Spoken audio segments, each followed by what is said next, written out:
ఈరోజు బీసీ రిజర్వేషన్ల విషయంలో పొరపాటు చేసినటువంటి ప్రభుత్వానికి కనువిప్పు కలిగించడానికి సాయి ఈశ్వరాచారి మరణం ఒక గుణపాఠంగా మారాలని చెప్పేసి ఈరోజు తెలంగాణ చౌరస్తా మహబూబ్నగర్ జిల్లా కేంద్రం తెలంగాణ చౌరస్తాలో ఆయనకు ఘనమైన నివాళులు అర్పిస్తూ ఉన్నాం. వివిధ కుల సంఘాలు ప్రజా సంఘాల నాయకుల ఆధ్వర్యంలో పెద్ద ఎత్తున ఘన నివాళులు అర్పించడం జరిగింది.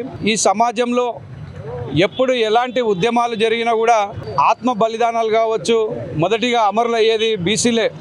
ఆ రోజు కొమురం భీం నుండి మొదలుకొంటే తెలంగాణ ఉద్యమంలో కానీ ఈరోజు బీసీల రిజర్వేషన్లో కానీ మొదటిగా అమరులైనటువంటి బీసీలకు మేము ఒకటే, ఈ రాష్ట్ర వ్యాప్తంగా ఉన్నటువంటి బీసీ సంఘాలకు కానీ బీసీ కుల ప్రజా సంఘాలకు కానీ బీసీ వాదులకు కానీ ప్రజలందరికీ కూడా మేము ఒకటే చెప్పదలుచుకున్నాం.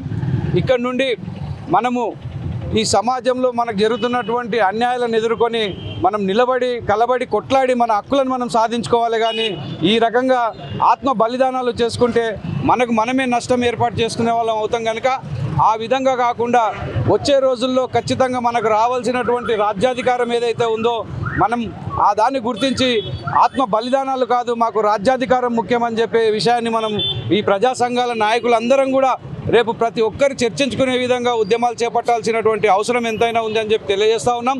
ఇప్పటికైనా ఈ ప్రభుత్వం ఏదైతే 42% రిజర్వేషన్ కల్పిస్తామని చెప్పి మోసం చేసినరో అటు విషయాన్ని ప్రభుత్వం గ్రహించాలి.